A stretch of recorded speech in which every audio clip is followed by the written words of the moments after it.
الحمد لله الحمد لله رب العالمين والعاقبة للمتقين والصلاة والسلام على سيد الأنبياء والمرسلين وعلى آله وأهل بيته وأصحابه أجمعين خصوصا على سيدنا الغوث العظم شيخ عبد القادر جيلاني الحساني والحسيني عليه السلام بخدمة الغوث ابن الغوث سيدنا ومولانا مولى الثقلين مرشد برحق رهنماء الشريعة وطريقات هادي دين ملات سيدي وسندي كتب الأولياء غوث الزمان سجد نشين حضور پاک قبلہ و کعبہ ছোট হুজুর পাক কিবলা ও কাবা ফাকাদ قال الله تعالى في شان حبيبه ومحبوبه بسم الله الرحمن الرحيم إن الله وملائكته يصلون على النبي يا أيها الذين آمنوا صلوا عليه وسلموا تسليما اللهم سيدنا محمد وعلى سيدنا الشفيع আলহামদুলিল্লাহ সমস্ত প্রশংসা সেই মহান রব্বুল আলামিনের দরবারে যে মহান রব্বুল আলামিন খুদাবান কুদ্দুস মাওলাই করিম গভীর রাত্রে খাতুনে জান্নাত তাহার পাক মসজিদ পাকের মধ্যে বসে মসজিদ পাকের সামনে বসে আমাদের মতো গুনাহগার বান্দাদেরকে আকা সরকারে কায়নাত মদিনা ওয়ালার উপরে কয়েকবার দরুদ শরীফ পড়ার মতো তৌফিক দান করলেন। এই জন্য একবার শুকরিয়া আদায় করে বলি আলহামদুলিল্লাহ।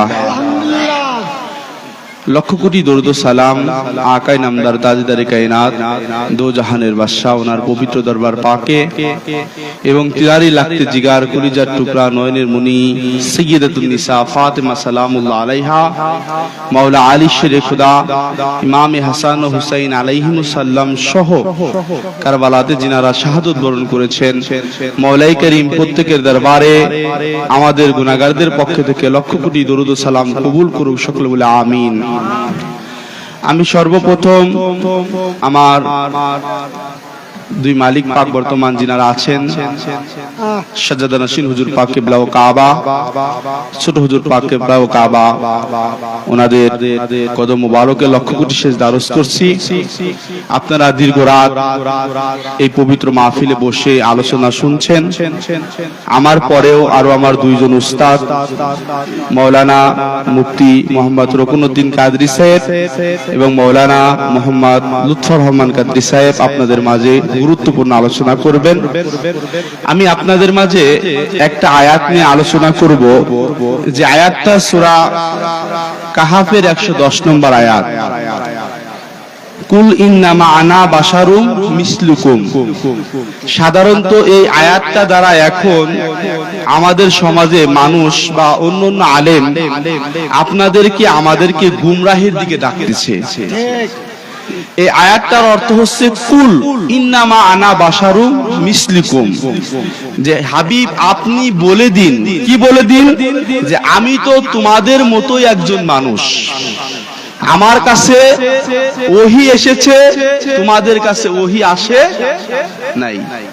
কুরআনুল কারীমের এই একটা আয়াত দিয়ে আমাদের যারা বিপরীত আলেম সমাজ আছে লক্ষ লক্ষ মানুষকে গুমরাহির দিকে ডাকতেছে। এই একটা আয়াত তারা যখন মানুষের সামনে প্রমাণ করতে চায় যে নবী তো আমাদের মতোই মানুষ ছিল, নাউজুবিল্লাহি মিন যালিক। মনে রাখবেন সূরা কাহাফের এই 110 নম্বর আয়াত আপনাদের আমাদের সামনে তেলাওয়াত করে বুঝাতে চায় যে নবীও আমাদের মতো একজন মানুষ ছিল, নাউজুবিল্লাহি মিন যালিক।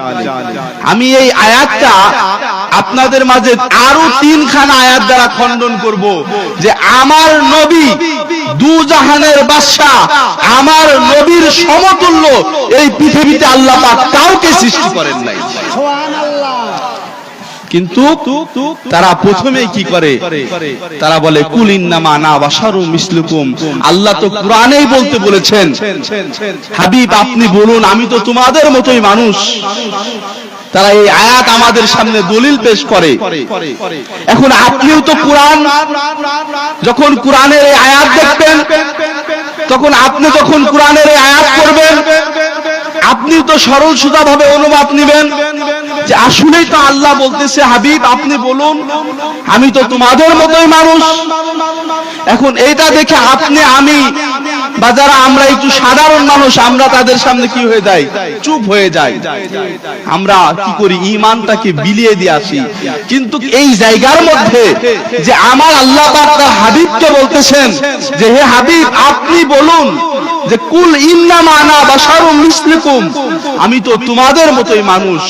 এই যে আল্লাহ রাসূলকে বলতে বললেন যে আমি তো তোমাদের মতোই মানুষ, এই কথা আমার আল্লাহ পাক তার হাবিবকে দিয়ে কেন বলালেন? আমার রাসূল সাল্লাল্লাহু আলাইহি সাল্লাম এই আয়াত দ্বারা তার বিনয়তা প্রকাশ করেছেন। সুবহানাল্লাহ। আমার আল্লাহ রাসূল যে কতটা দয়ালু, কতটা নম্র, উনি এই আয়াত দ্বারা উনি ওনার এই ভদ্রতা, নম্রতা, বিনয়তাকে প্রকাশ করেছেন। কিন্তু কিছু ওয়াহাবি মোল্লারা এই আয়াতটাকে দলিল নিয়ে তারা আমার নবীকে আমাদের মাঝে আমাদের মতো মানুষ প্রমাণ করতে চায়। কিন্তু আসলে এই আয়াত দ্বারা কোন ব্যক্তি আমার নবীকে আমাদের মতো প্রমাণ করতে পারবে না। আমি আপনাদের মাঝে আরেকটা আয়াত বলতেছি যে আপনারা বললে বুঝতে পারবেন যে সূরা কাসাসের 16 নম্বর আয়াতের মধ্যে হযরত মূসা আলাইহিস সালাম আল্লাহর দরবারে দোয়া করেছিলেন কি, ক্বালা রাব্বি ইন্নী যালামতু নাফসি ফাগফিরু লি ফাগফারা লাহু। যে মূসা আলাইহিস সালাম আল্লাহর কাছে দোয়া করতেছিলেন, হে প্রভু নিশ্চয় আমি তো নিজের উপরে জুলুম করেছি। এখন নিজের উপরে জুলুম কে করে? উনি এই আয়াতের মধ্যে বলতেছেন মূসা আলাইহিস সালাম আল্লাহর কাছে দোয়া করতেছেন যে হে রব্বে কারীম, হে মাওলাই কারীম, আমি তো নিজের উপরে জুলুম করেছি, অতএব তুমি আমাকে ক্ষমা করো। জুলুম কে করে? যে জালিম হয়। এখন মূসা আলাইহিস সালাম আল্লাহর দরবারে মুনাজাতে নিজেকে জালিম বলে আল্লাহর কাছে প্রমাণ করতেছে যে আল্লাহ আমি তো জুলুম করেছি, আমি তো জালিমদের অন্তর্ভুক্ত হয়ে গেছি, আল্লাহ তুমি আমাকে ক্ষমা করো। এখন মূসা আল্লাহর দরবারে নিজেকে জালিম বলতে পারে, আমি আপনি যদি আল্লাহর দরবারে মূসাকে জালিম বলি তাহলে কি আমাদের ঈমান থাকবে? সবাই আওয়াজ করেন, থাকবে? মূসা আলাইহিস সালাম আল্লাহর কাছে মুনাজাত করে বলতে পারে, হে আল্লাহ আমি তো নিজের উপরে জুলুম করেছি, আমি তো অন্যায় করেছি, আল্লাহ আমাকে ক্ষমা করুন।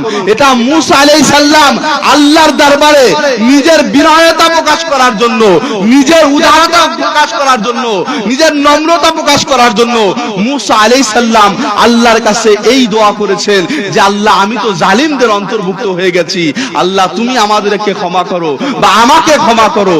যেমন মূসা আলাইহিস সালাম উনি নিজে নিজেকে জালিম বলেছে, কিন্তু কোন উম্মত উনাকে জালিম বলতে পারবে না।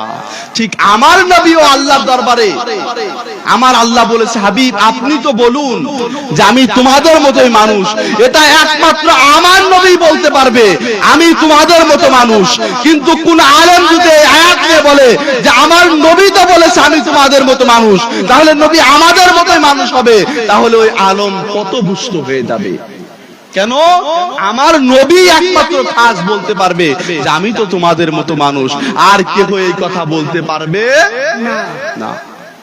কুরআনুল কারীমের মধ্যে আরো এসেছেন যে সূরা ইউনূসের হযরত ইউনূস আলাইহিস সালাম আল্লাহর দরবারে দোয়া করেছেন যে কি লা ইলাহা ইল্লা আনতা সুবহানাকা ইন্নী কুনতু মিনাজ জালিমিন। দেখেন আরো বড় চমৎকার যে হযরত ইউনূস আলাইহিস সালাম আল্লাহ পাকের দরবারে বলতেছেন যে আপনি ব্যতীত কোনো ইলাহ নেই, হে আল্লাহ আপনি পবিত্র, নিঃসন্দেহে আমি তো জালিম। ইউনূস আলাইহিস সালাম আল্লাহর দরবারে বলতেছে আল্লাহ আপনি ছাড়া কোনো রব নেই, আপনি ছাড়া কোনো প্রভু নেই, কিন্তু আমি একজন গুনাহগার, নিঃসন্দেহে আমি জালিম। জালিম মানে কি? এই যে আল্লাহ পাকের দরবারে ইউনূস আলাইহিস সালাম নিজেকে জালিম বলে প্রকাশ করতেছেন যে আল্লাহ আমি তো নিঃসন্দেহে জালিম হয়ে গেছি। এখন আপনি আমি যদি ইউনূস আলাইহিস সালামকে জালিম বলি, আমাদের ঈমান থাকবে ভাই? ঈমান সঙ্গে সঙ্গে বরবাদ হয়ে যাবে। তার মানে নবীরা আল্লাহর দরবারে, রাসূলরা আল্লাহর দরবারে নিজেদেরকে নম্রতা প্রকাশ করার জন্য অনেক সময় ওনারা নিজেদেরকে জালিমের সাথে তুলনা করেছে, আমাদের মতো মানুষের সাথে তুলনা করেছে। তাই বলে আমরা সাধারণ মানুষ যিনাদেরকে আমাদের মতো বলতে পারবো না। এই একটা আয়াত দ্বারা আমাদের সমাজের মধ্যে লক্ষ লক্ষ মানুষকে, বিশেষ করে যারা যুবক শ্রেণী আছে, তারা মনে করে যে আসলে তো কোরআনে আছে, কোরআনেই তো আল্লাহ বলতেছে হাবিব আপনি বলুন আমি তো তোমাদের মতো। এই একটি আয়াত দ্বারা লক্ষ লক্ষ যুবককে গুমরাহির দিকে টানতেছে। কিন্তু এই আয়াত একমাত্র আমার নবী জাতির সামনে বলতে পারবে, আমার নবী রুহে জমিনের মধ্যে বলতে পারবে আমি তো তোমাদের মতোই মানুষ ছিলাম। কিন্তু কোন মানুষ যদি বলে হে হাবিব হে রাসূল আপনি তো আমাদের মতোই মানুষ, তাহলে তার ঈমান থাকবে না। আমি আপনাদের মাঝে অনেক দীর্ঘ একটা আলোচনা সাজিয়েছিলাম, কিন্তু আমি খুব সংক্ষিপ্ত করতেছি যে এই ব্যাপারটা যে আল্লাহ রাসূল সাল্লাল্লাহু আলাইহি সাল্লাম যে বলেছেন আমি তোমাদের মতোই, এই আয়াতের তাফসীর করেছেন ইমাম ফখরউদ্দীন রাজি রাহমাতুল্লাহ আলাইহি। এই একটা তাফসীর আপনারা শুনলেই বুঝতে পারবেন যে আল্লাহ রাসূল এটা কি বোঝাতে চেয়েছেন।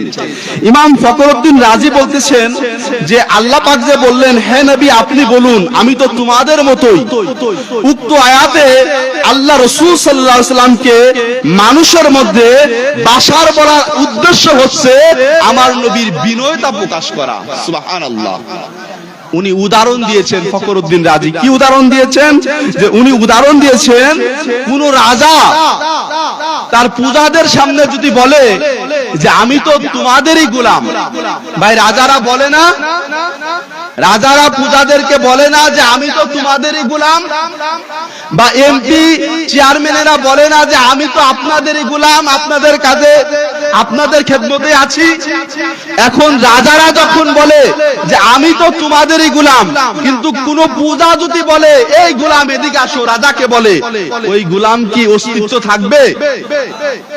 কোন প্রজা যদি বলে, রাজাকে যদি বলে যে এই গোলাম এদিকে আসো, তাহলে ওই পূজার অস্তিত্ব থাকবে না। ঠিক ফখরউদ্দীন রাজি এটাই বুঝাচ্ছেন যে আমার আল্লাহ পাক তার হাবিবকে তোমাদের মতো মানুষ দ্বারা নম্রতা বিনয়তা প্রকাশ করিয়েছে। কোন উম্মত যদি আমার রাসূলকে তোমাদের মতোই বলে বা আমাদের মতোই মানুষ বলে, তার ঈমান থাকবে না। তার মানে দুইটা কোরআনের আয়াত দ্বারা আমরা বুঝতে পারলাম যে মূসা আলাইহিস সালাম এবং ইউনূস আলাইহিস সালাম আল্লাহর দরবারে নিজেকে জালিম প্রমাণ করেছেন যে আল্লাহ আমি তো জালিমদের অন্তর্ভুক্ত। তিনারা নিজেদেরকে জালিম বলতে পারে, কিন্তু উম্মত জালিম বলতে পারে না।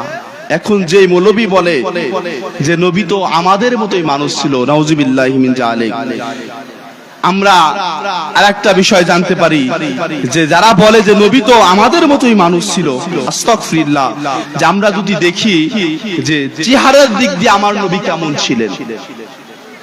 হযরত আবু হুরায়রা রাদিয়াল্লাহু তাআলা আনহু বর্ণনা করেছেন যে আমি রাসূলুল্লাহ সাল্লাল্লাহু আলাইহি সাল্লামের চাইতে অধিক সুন্দর আর কোনো কিছুই দেখি নাই। সুবহানাল্লাহ। আমার নবীর জলিলুল কদর সাহাবী বলতেছেন যে আমার নবীর চাইতে সুন্দর আমি এই জমিনের মধ্যে কোনো কিছুই দেখি নাই। তিনি বলতেছেন যে মনে হতো যে যেন তার চেহারা মুবারক যখন আমি দেখতাম, আমি একবার পূর্ণিমার চাঁদের দিকে তাকাইতাম, একবার আমি আমার নবীর চেহারার দিকে তাকাইতাম। আমি বলতেছি যে আমি যখন পূর্ণিমার চাঁদের দিকে তাকাইতাম এবং যখন আমার রাসূলের দিকে তাকাইতাম, আমার কাছে লক্ষ পূর্ণিমার চাঁদের চাইতে আমার নবীর চেহারায় আলোকিত ছিল। এখন যেই মৌলবী বলে যে নবী তো আমাদের মতোই, ওই মৌলবীর চেহারা দেখে তার ঘরের স্ত্রী অনেক সময় পছন্দ করে না।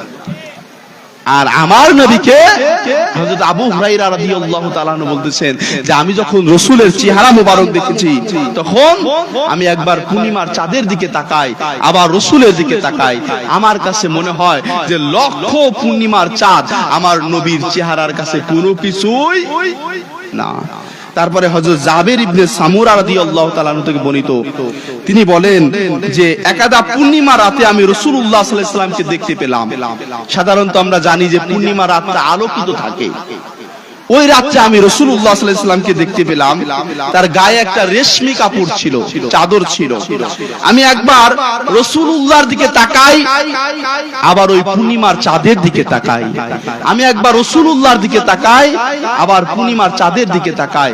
আমার কাছে মনে হচ্ছিল যে ওই রকম পূর্ণিমার চাঁদ, হাজার হাজার পূর্ণিমার চাঁদ আমার নবীর পায়ের কদমের নিচে পড়ে থাকবে।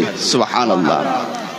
তার মানে চেহারার দিক দিয়ে আমার নবী পৃথিবীর মধ্যে কারো সমতুল্য না। আমরা যদি আরো সংক্ষিপ্ত নিই যে চোখের দিক দিয়ে হযরত ইবনে আব্বাস রাদিয়াল্লাহু তাআলা আনহু বর্ণনা করেছেন যে রাসূলুল্লাহ সাল্লাল্লাহু আলাইহি সাল্লাম দিনের ন্যায় যেরকম দিনের আলো উনি দেখতে পেতেন, ঠিক রাতে উনি দিনের আলোর মতোই দেখতে পেতেন। সুবহানাল্লাহ।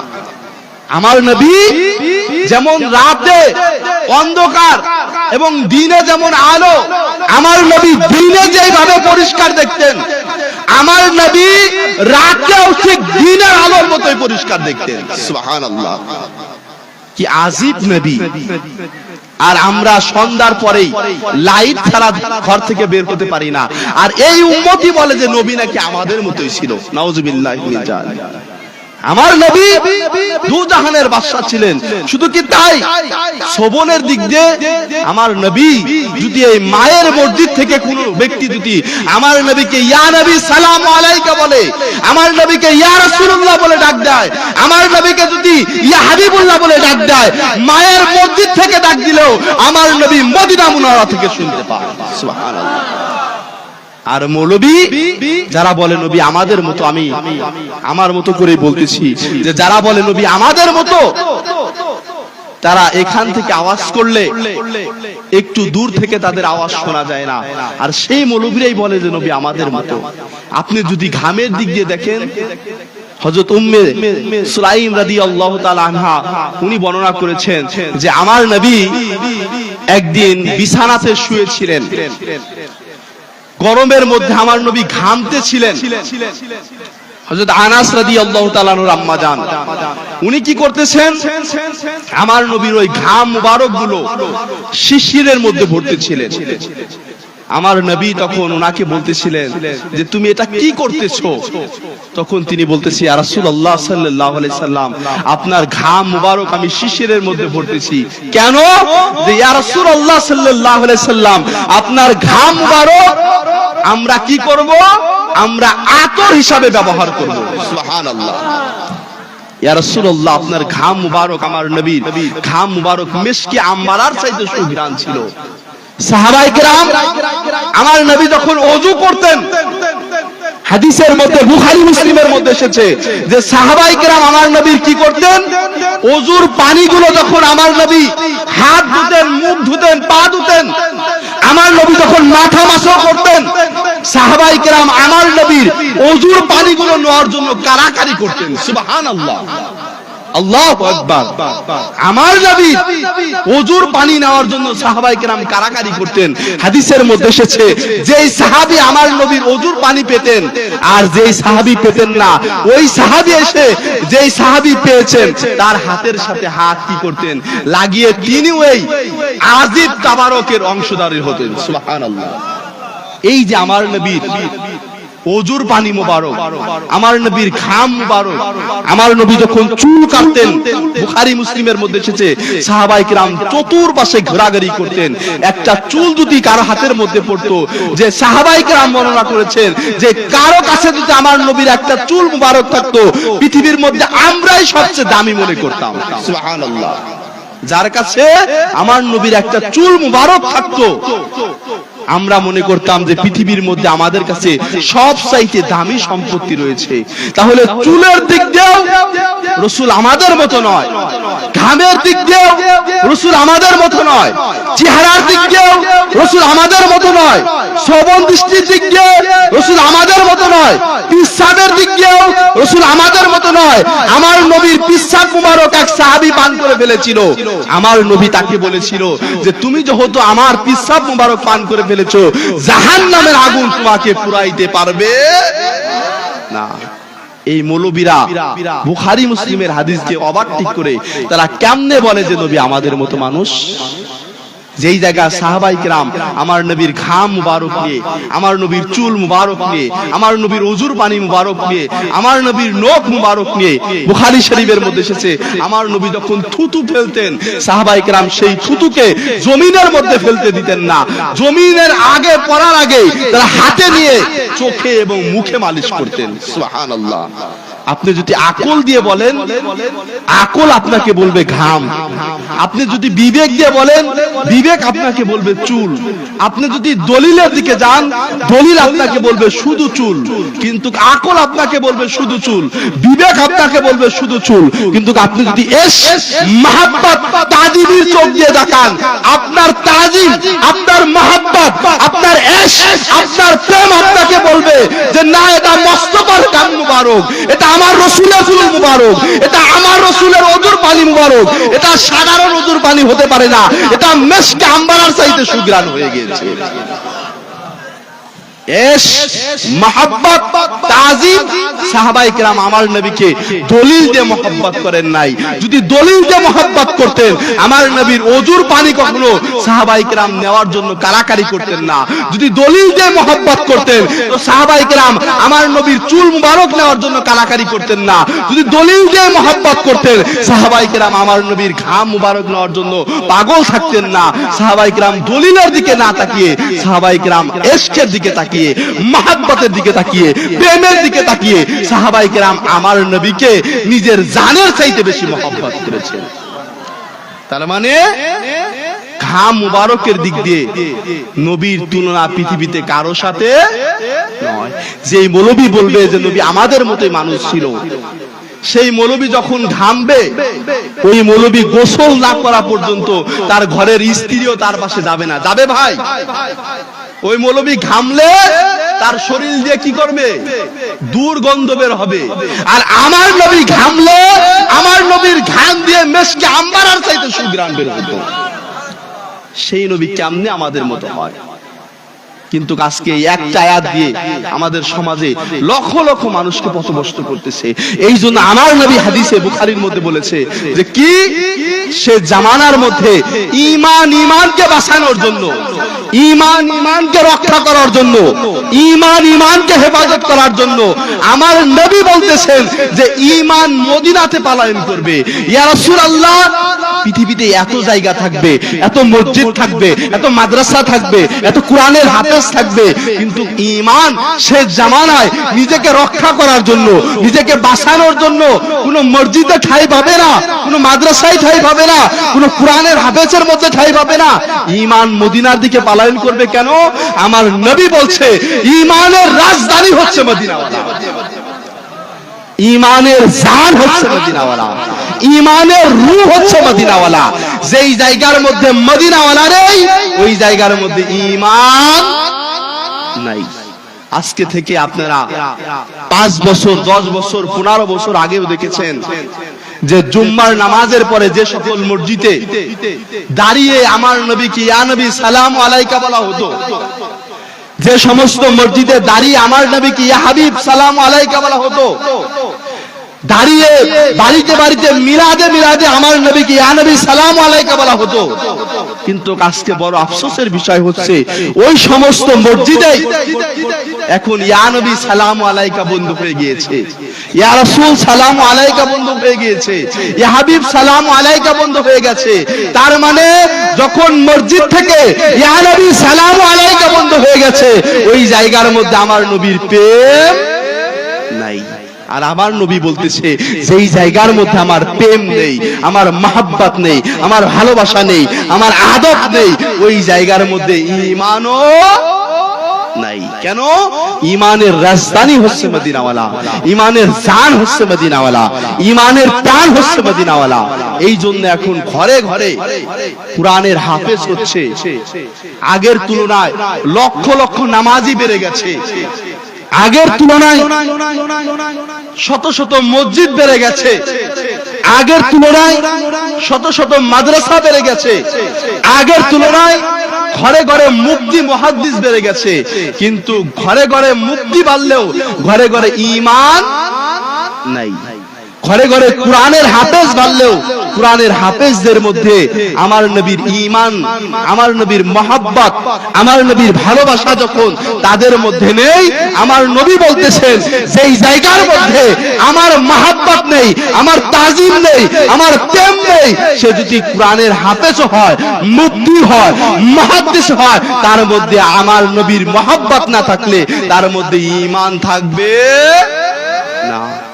হাদিসের মধ্যে এসেছে হযরত ওমর রাদিয়াল্লাহু তাআলা আনহু একদিন আমার নবীকে বলতেছেন, ইয়া রাসূলুল্লাহ সাল্লাল্লাহু আলাইহি সাল্লাম, আমি ওমর আপনাকে আমার ধন সম্পত্তির চাইতে, আমার বিবির চাইতে, আমার সন্তানদের চাইতে আমি আপনাকে বেশি ভালোবাসি, কিন্তু শুধু আমার জানের চাইতে আমি আপনাকে বেশি ভালোবাসতে পারি নাই। আমার নবী তাৎক্ষণিক তাকে বললেন যে ওমর, তুমি এখনো ঈমানদার হতে পারো নাই। দেখেন, নিজের সম্পত্তির চেয়ে, নিজের পরিবারের চেয়ে, সব কিছুর চাইতে বেশি ভালোবেসেছে, শুধু জানের চেয়ে বেশি ভালোবাসে নাই। আমার নবী বলতেছে তুমি এখনো ঈমানদার হতে পারো নাই। তাৎক্ষণিক উনি বলতেছি, ইয়া রাসূলুল্লাহ, আমি ওমর বলতেছি যে আমি আপনাকে আমার জানের চাইতে বেশি মহব্বত করি। সুবহানাল্লাহ। তখন আমার নবী বলতেছে এখন তুমি ঈমানদার হয়েছো। তার মানে কোন ব্যক্তি যদি সব কিছু দিয়ে আমার নবীকে ভালোবাসে, কিন্তু যদি তার জানের চাইতে বেশি আমার নবীকে মহব্বত না করে, আমার নবীকে ভালো না বাসে, ওই ব্যক্তি কখনো মুমিন হতে পারবে না। আজকে যে আমরা খাতুনে জান্নাত পাকের মসজিদ পাকের মধ্যে এসেছি, রাত জাগে শ্রম দিয়ে আমরা যারা এই জায়গায় ওয়াজ শুনতেছি, আমাদের এই রাত জাগা কি বেথা যাবে ভাই? মনে হয় বেথা যাবে? কিয়ামতের ময়দানে যখন সমস্ত নবীরা কাঁপতে থাকবেন, সমস্ত নবীরা যখন বলবে যে আমাকে বাঁচা, আমাকে বাঁচা। হাদিসের মধ্যে এসেছে আদম নবী থেকে, আদম নবীর উম্মত থেকে আমাদের নবীর উম্মত পর্যন্ত প্রত্যেক উম্মত আদম সফিউল্লাহর কাছে যাবে, যে বলবে যে হে আদম সফিউল্লাহ, আপনি তো আমাদের আদি পিতা ছিলেন, আজকে আপনি আমাদেরকে কি করুন, এই দুর্দিনে আমাদেরকে রক্ষা করুন। সেদিন আদম সফিউল্লাহ বলবে যে আজকে তো আমি আমাকে নিয়ে পেরেশানিতে আছি, তোমরা ইব্রাহিম নবীর কাছে যাও। ইব্রাহিম নবীর কাছে সমস্ত উম্মত যাবে, সমস্ত উম্মত যে ইব্রাহিম আলাইহিস সালামের কাছে বলবে যে হে ইব্রাহিম আলাইহিস সালাম, আপনি তো জাতির পিতা ছিলেন, খলিলুল্লাহ ছিলেন, আল্লাহর বন্ধু ছিলেন, আজকে আপনি আমাদেরকে এই দুর্দিনে রক্ষা করুন। ইব্রাহিম আলাইহিস সালাম বলবে আজকে তো আমি আমাকে নিয়ে পেরেশানির মধ্যে আছি, তোমরা কি করো, তোমরা নূহ নবীর কাছে চলে যাও। এরকম একজন নবী আরেকজন নবীর কাছে পাঠাবে, নূহ নবী একজন নবীর কাছে পাঠাবে, মুসা নবী আরেকজনের কাছে পাঠাবে। এরকম শেষমেশ প্রত্যেক উম্মত ঈসা নবীর কাছে আসবে। প্রত্যেক উম্মত বলবে হে ঈসা রূহুল্লাহ, আপনি তো আল্লাহর রূহ আছেন, আজকে এই কিয়ামতের ময়দানে ভয়ঙ্কর অবস্থার মধ্যে আজকে আপনি আমাদেরকে রক্ষা করুন। করুন। তখন ঈসা রূহুল্লাহ বলবে, আজকে তো আমি আমাকে নিয়ে পেরেশানিতে আছি, কিন্তু আমি তোমাদেরকে একজনের সন্ধান দিতে পারি, সে হয়তো তোমাদের এই দুদিনে তোমাদেরকে রক্ষা করতে পারবে।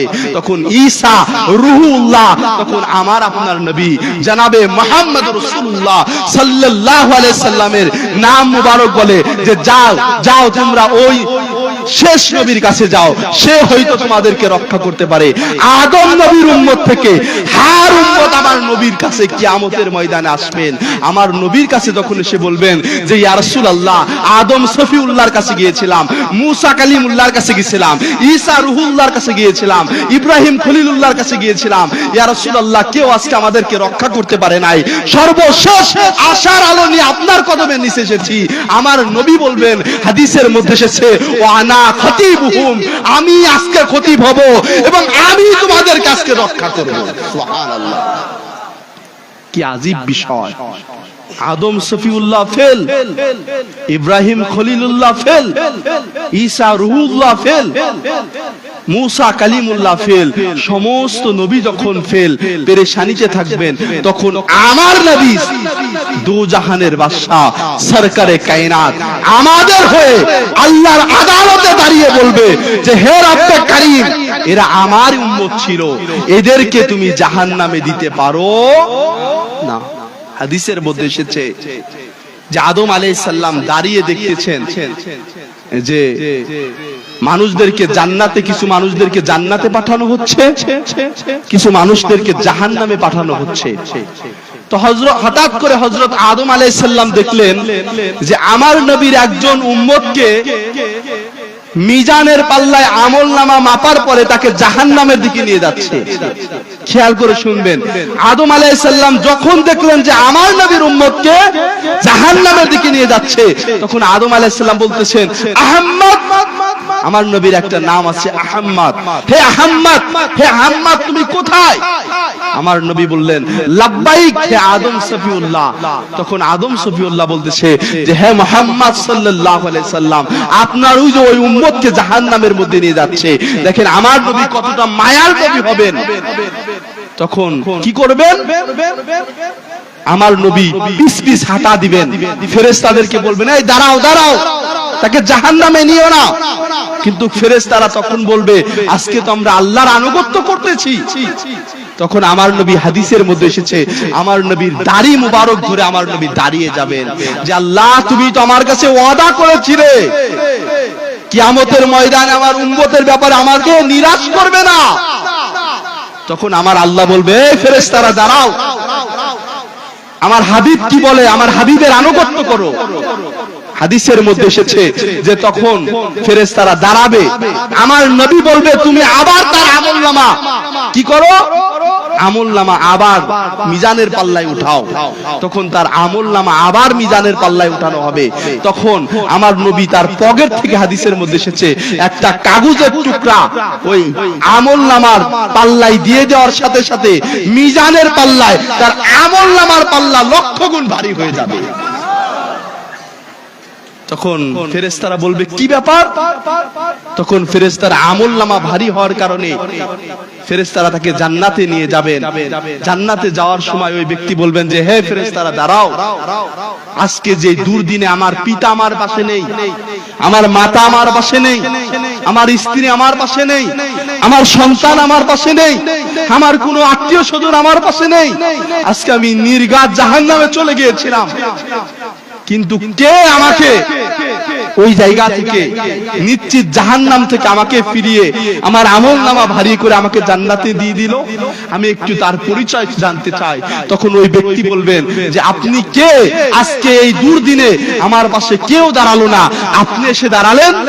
তখন আমার নবী দুজাহানের বাদশা মুস্কি হাসি দিয়ে বলবেন, বেটা তুমি মায়ের মসজিদে সারা রাত প্রোগ্রাম হয়েছিল, ওই জায়গায় আমার উপরে মন থেকে দিল থেকে কয়েকবার দরুদ শরীফ পড়েছিলে, এই দরুদ শরীফ পড়ার কারণে আমি রাসূল তোমাকে জান্নাত জাহান্নাম থেকে আল্লাহর জান্নাত দান করে দিলাম। এই যে আমরা যারা মায়ের মসজিদে এসে সারা রাত শ্রম দিচ্ছি, আমি আপনাদের মাঝে অগোছল আলোচনা করতেছি, কেন? আমরা একটা সাবজেক্ট নিয়ে আপনাদের মাঝে আসি, কিন্তু হয়তো সংক্ষিপ্ত সময়ের কারণে আমরা সেই সাবজেক্টের উপরে কথা বলতে পারি নাই। তো যেটা বলতেছিলাম যে কিয়ামতের ময়দানে সমস্ত নবী নাফসি নাফসি করলেও আমার নবী যিনি আশার আলো দেখাবেন, আর কিছু সমাজের মধ্যে কিছু আলেম মৌলবী বের হয়েছে, তারা বলে যে আমার নবী নাকি কিয়ামতের ময়দানে ভ্যাল ভ্যাল করে তাকিয়ে থাকবে। নাউযুবিল্লাহি মিন যালিক। বড় আফসোসের বিষয় হচ্ছে আজকে আমাদের ঘরের সন্তানেরাই, আমাদের যুবক ছেলেরা ভাইরা তাদেরকে অনুসরণ করতেছে, কিন্তু তারা একবার দেখতেছে না যে আমার নবীর শান ইজ্জত এরা কোথায় নিয়ে যাচ্ছে। আমি তাফসিরে জালালাইনের মধ্যে একটা আয়াতের তাফসির পড়েছিলাম যে আমার নবী একদিন গাদার উপর দিয়ে একটা জায়গায় যাচ্ছিলেন, উদ্দেশ্যে যাচ্ছিলেন। তো যাইতে গেলে এক সাহাবী বাড়ির পাশ দিয়ে, সে মুসলমান ছিল, যখন তার বাড়ির পাশ দিয়ে যাচ্ছিলেন হঠাৎ করে আমার নবীর গাধা, তাফসিরে জালালাইনের মধ্যে এসেছে, আমার নবীর গাধা পিশাব করে ফেললেন ওই মুসলমান ব্যক্তির বাড়িতে। তখন ওই ব্যক্তি কি করলেন? তখন ওই ব্যক্তি একটু মানে ঘৃণার চোখে তাকিয়ে তিনি বলতেছিলেন, হায় হায় হায়, করলো কি গাধাটা, আর কোন জায়গা পেল না, আমার বাড়িতে এসে কি করলো, পিশাব করে দিল। দেখেন, যিনি এই কথা বলতেছে তিনিও কিন্তু মুসলমান, তিনিও কিন্তু কি নামাজি, কিন্তু তিনি ঘৃণার চোখে দেখতেছেন। আর একজন আমার নবীর জলিলুল কদর সাহাবী ছিলেন, তিনি বলতেছে, এই তুমি আমার নবীর গাধা পিশাবকে ঘৃণার চোখে দেখতেছো, আর আমি আমার নবীর গাধার পিশাবকে মেশকে আম্বারার চাইতে সুগ্রাণ মনে করি। সুবহানাল্লাহ। দেখেন একজনের ঈমান কি যে নবীর গাধার পিশাব ঘৃণার চোখে দেখতেছে, আর একজনের ঈমান কি এই গাধা তো হতো আমার নবীর সোহবতে লেগে গেছে, মুস্তাফার সোহবতে লেগে গেছে, আকার সোহবতে লেগে গেছে, তো এই গাধার পিশাবও আমার কাছে মেশকে আম্বারার চাইতে সুঘ্রাণ আছে। সুবহানাল্লাহ। তো আমাদের মধ্যে, মুসলমানদের মধ্যেও দুইটা ভেদাভেদ থাকবে। কেউ আমার নবীকে ইয়া নবী সালামু আলাইকা বলা বেদাত মনে করবে, আর আমরা মনে করব যে সাহাবায়ে কেরাম কোনো দলিল ছাড়া, কোরআনের কোনো আয়াত ছাড়া সাহাবায়ে কেরাম আমার নবীর থুতু মুবারক চোখে এবং বুকে মাখিয়েছেন। আজকে যদি এই মৌলবীরা থাকতো তখন, তাহলে আমার নবীর এত সম্মান দেখে, থুতু মুবারক চুল মুবারকের সম্মান দেখে তারা হয়তো সাহাবীদেরকে কি বলতো, বেদাতি বলতো। কেন? আমরা তো ভাই সাধারণ আমার নবীর সামনে দাঁড়িয়ে ইয়া নবী সালামু আলাইকা বলি, আমরা তো আমার নবীর থুতু মুবারক মুখে লাগাতে পারি নাই, আমরা তো আমার নবীর চুল মুবারক তাবারক হিসাবে ব্যবহার করতে পারি নাই, আমরা তো আমার নবীর ঘাম মুবারক আতর হিসাবে ব্যবহার করতে পারি নাই, আমরা সাধারণত ইয়া নবী সালামু আলাইকা বলি, এটাই তাদের গায়ে জ্বলে। তারা যদি সাহাবায়ে কেরামদের জামানায় থাকতো, তারা সাহাবায়ে কেরামদেরকেও বেদাতি মনে করতো। কিন্তু আমরা এটা দ্বারা স্পষ্ট প্রমাণ পাই যে আমার নবী রূহে জমিনের মধ্যে পৃথিবীর কারো তুলনা আমার নবীর সাথে হয় না, হবে না। কেন?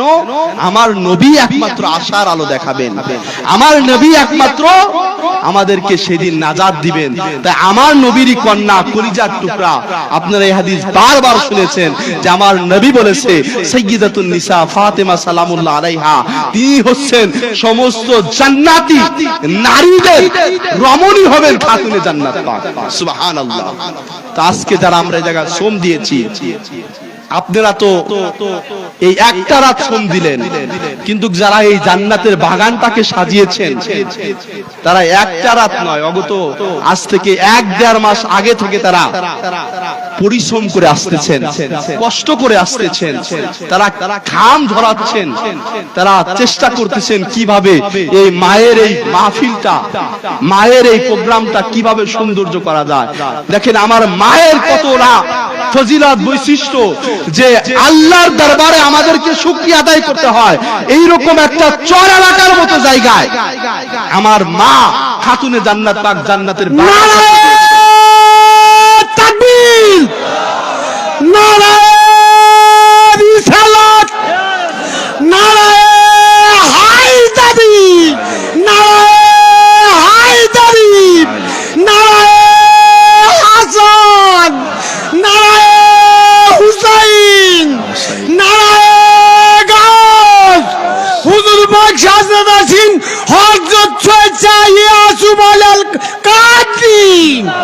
ছোট হুজুর পাক কেবলা কাবা, ছোট হুজুর পাক কেবলা কাবা, মাদ্রাসাতু সাবিল হাসান, মাদ্রাসাতু সাবিল হাসান, দ্বীন ইসলাম, আঞ্জুমানে কাদেরিয়া, নারায়ে তাকবীর। আল্লাহু আকবার। আলহামদুলিল্লাহ, আমার সম্মানিত উস্তাদ মুফতি মাওলানা মোহাম্মদ রুকনুদ্দিন কাদরি সাহেব, উনি আপনাদের মাঝে চলে এসেছেন। তো আমি এখানে আমার আলোচনা শেষ করতেছি। আমি অদমকে আজকে আপনাদের মাঝে যিনি বসিয়েছেন তিনি মুফতি মাওলানা রুকনুদ্দিন কাদরি সাহেব। শুধু আমাকে নয়, এরকম আমরা যারা মাদ্রাসা ছাত্ররা যারা আপনাদের মাঝে আলোচনা করি, প্রত্যেকটা ছাত্র প্রতিষ্ঠিত করার জন্য বা বিভিন্ন জায়গায় ওয়াজ মাহফিল বা বিভিন্ন জায়গায় মসজিদে ইমাম খতিবের দায়িত্ব যারা আছি, মাদ্রাসার প্রত্যেকটা ছাত্রকে ইনার হাতেই প্রতিষ্ঠিত হয়েছে। ইনার হাতেই বিভিন্ন জায়গায় ওয়াজ মাহফিল, আপনার বিভিন্ন জায়গায় ইমামতি, একমাত্র উনি আমাদের মতো এই ছোটকাল থেকে ধরে ধরে জায়গায় জায়গায় নিয়ে 10 মিনিট 20 মিনিট করে আলোচনার সুযোগ দিয়ে দিয়ে আজকে আমাদেরকে এই জায়গায় আনছেন। তো আপনারা প্রত্যেকে অন্তর খুলে দোয়া করবেন যেন তিনি যেন কাল কিয়ামতের ময়দানে এই কাদরিয়া দরবার পাকের গোলাম, বড় হুজুর পাকের একজন খাস গোলাম হিসাবে যেন হুজুর পাকের কদমের নিচেই থাকতে পারেন। এবং আমরা আপনাদের কাছে প্রত্যেকের কাছে আরজি, যদি আমরা কাল কিয়ামতের ময়দানে কেউ যদি একজন শাফায়েত পেয়ে যায়, আপনারা আমাদের অদমের জন্য আপনারা একটু শাফায়েতের আরজি করবেন যেন আমরা প্রত্যেকেই যেন কাল কিয়ামতের ময়দানে আল্লাহর জান্নাতে যেতে পারি। আল্লাহ পাক আমাদেরকে তৌফিক দান করুক। সকলে বলে আমিন। ওয়া আখিরু দাওয়ানা আলহামদুলিল্লাহি রাব্বিল আলামিন। আসসালামু আলাইকুম ওয়া রাহমাতুল্লাহি ওয়া বারাকাতুহু।